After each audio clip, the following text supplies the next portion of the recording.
Three-dimensional coordinate systems, Level 1. Calculus 3 is a course that uses all the concepts learned from Calculus 1 and extends it to the study of functions with two or more variables. In a nutshell, Calculus 3 is Calculus 1 in 3 dimensions. Nothing more, nothing less. With that said, this class will challenge your spatial visualization skills and push them to the limit. Before we dive in, we need to start thinking three-dimensionally and be familiar with a three-dimensional coordinate system. We first need to remember the basics of number lines. Back in Algebra 1, and perhaps even before that, you learned that a number line is formed when a numerical value is assigned to each point on a line. For example, the following line represents a number line, and point A is located at -1. Likewise, point B is located at 1.5, or written another way as 1.5. Notice that number lines are useful to describe the location of a point relative to the origin, which is usually assigned a value of 0. In other words, a number line can be viewed as a coordinate system, specifically a one-dimensional coordinate system, consisting of all the points on a straight line. Notice that this line is broken into two regions, or halves. The first half contains positive numbers, and the second half contains negative numbers. And for the most part, you can only move along the line, either infinitely to the left or infinitely to the right. In this sense, a one-dimensional coordinate system is equivalent to a number line, where every real number, whether rational or irrational, has a unique location or position on the line. Conversely, every point on the line can be interpreted as a number in an ordered continuum that includes the real numbers. We can mathematically denote this one-dimensional space that includes the set of all real numbers as follows, using the real number symbol.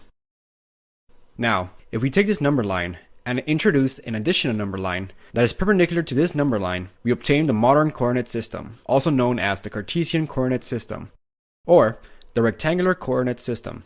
A two-dimensional coordinate system specifies each point uniquely in a plane, also known as the XY plane, as opposed to a one-dimensional coordinate system, which specifies each point in a straight line. As a result, a point on a two-dimensional coordinate system is described by a pair of numerical coordinates, also known as an ordered pair. Each coordinate in the ordered pair describes the location of the point along each number line, which are commonly known as coordinate axes. The value along the x-axis, also known as the abscissa, is called the x-coordinate of the ordered pair, and is denoted first when describing a point on the plane. Likewise, the value along the y-axis, also known as the ordinate, is called the y-coordinate and is denoted second when describing a point. Together, the x and y coordinate form an ordered pair. Notice that a point is measured relative to a common center, where the two number lines intersect. This common point of intersection is called the origin, and is usually labeled by using the letter O. The ordered pair that describes this point is written as follows, 0, 0. As an example, the following 4 points can be described as follows. Point A is located at 2, 2. Point B is located at -1 and 1. Point C is located at -2 and -3. And point D is located at 4, -3. As you can see, each point forms a rectangle when applying their position, hence the rectangular coordinate system. Also notice that a two-dimensional coordinate system is broken up into 4 regions, also known as quadrants. They are usually labeled as follows: Quadrant 1, Quadrant 2, Quadrant 3, and Quadrant 4. In addition, the sign for each coordinate of an ordered pair is dependent on which quadrant the point is located. If the point is located in Quadrant 1, both the x and y coordinate will be positive. In Quadrant 2, the x coordinate will be negative, and the y coordinate will be positive. In Quadrant 3, both the x and the y coordinate will be negative. And finally, in Quadrant 4, the x coordinate will be positive, and the y coordinate will be negative. In a two-dimensional coordinate system, you are free to move along 2 lines, infinitely to the left, infinitely to the right, infinitely up, and infinitely down, as opposed to just one line, like that in a one-dimensional coordinate system. Mathematically, we can define all the points in a two-dimensional coordinate system by the Cartesian product r times r, or r squared, where r squared represents the xy plane, and it consists of all the ordered pairs where the values of x and y are elements of the real numbers. Let's move along and talk about the three-dimensional coordinate system, also known as the three-dimensional rectangular coordinate system. If we take the two-dimensional Cartesian axis and add an additional number line perpendicular to both axes, we obtain a three-dimensional coordinate system. The three-dimensional coordinate system contains 3 coordinate axes that intersect at a common point, also called the origin. These include the x-axis, y-axis, and z-axis. For the most part, the x and y-axis are horizontal lines, and the z-axis is a vertical line. Just like the previous coordinate systems, each axis contains positive values and negative values. On the x-axis, the positive values are located here, and the negative values are located on the opposite direction. On the y-axis, the positive values are located here, and the negative values in the opposite direction. And finally, on the z-axis, the positive values are located here, and negative values in the opposite direction. A way for you to remember where the direction of the z-axis is located is by using the right-hand rule. If you curl the fingers of your right hand around the z-axis counterclockwise from the positive x-axis to the positive y-axis, then your thumb points towards the positive direction of the z-axis. In addition, the three coordinate axes also determine three coordinate planes. The xy plane is a plane that contains the x and y axis. The yz plane contains the y and z axis, and the xz plane contains the x and z axis. Together, the three coordinate planes divide space into 8 regions called octants. This is analogous to the quadrants of a two-dimensional coordinate system. In this case, a three-dimensional coordinate system divides space into octants.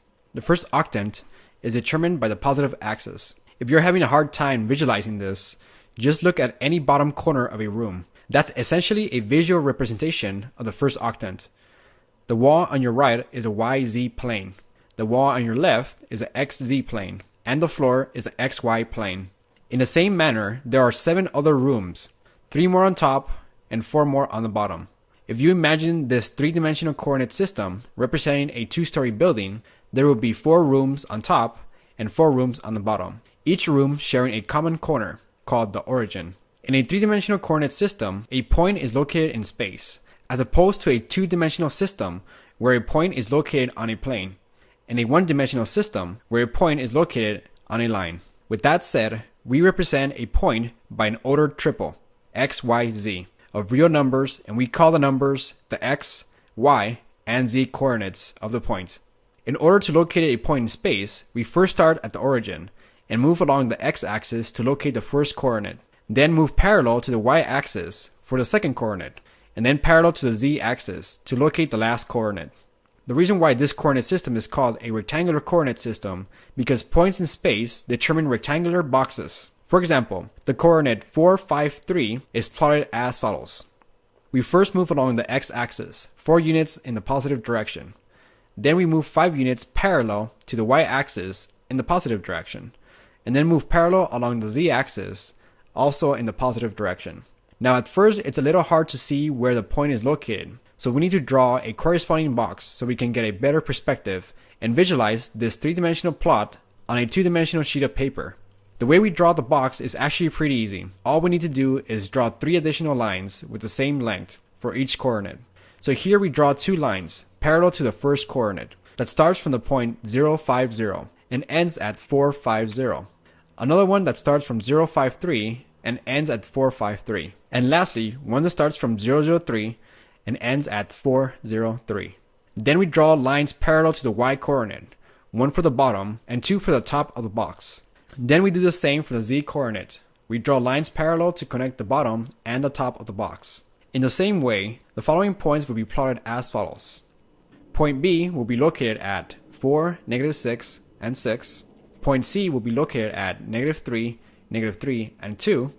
Point D will be located at -6, 3, and 4. Point E will be located at 4, 5, and -5. Point F will be located at 4, -6, -5. Point G will be located at -3, -3, -2. And point H will be located at -6, 3, -4. This is how the points will look like in a sheet of paper. Let's actually plot these points using a 3D plotter. Point A will look like this. Point B, point C, point D, point E, point F, point G, and finally point H. So we grab this Cartesian plane and move it around like this. We see that we have 8 distinct points 4 of them on top of the XY plane, and 4 of them on the bottom of the XY plane. 1 for each octant. So it's really hard to see this by just using a 2-dimensional sheet of paper.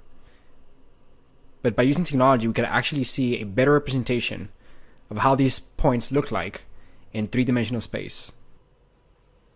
Just like the quadrants of a 2-dimensional coordinate system determines the sign of each coordinate, so does each octant. On the first octant, all 3 coordinates are positive. In the second octant, the x-axis is negative, and both the y and z axes are positive. In the third octant, both x and y are negative, and z is positive. In the fourth octant, both x and z are positive, and y is negative. In the fifth octant, both x and y are positive, and z is negative. In the sixth octant, x and z are negative, and y is positive. In the seventh octant, all 3 are negative. And finally, in the 8th octant, x is positive, and both y and z are negative. In a 3-dimensional coordinate system, you are free to move along 3 lines: infinitely to the west, infinitely to the east, infinitely north, infinitely south, infinitely up, and infinitely down. Mathematically, we can define all the points in a 3-dimensional coordinate system by the Cartesian product r times r times r, or r cubed, where r cubed, in this case 3D space, consists of all the ordered triples where the values of x, y, and z are elements of the real numbers. Alright, make sure you're comfortable with this new 3-dimensional coordinate system. It's going to be key in understanding the rest of Calculus 3.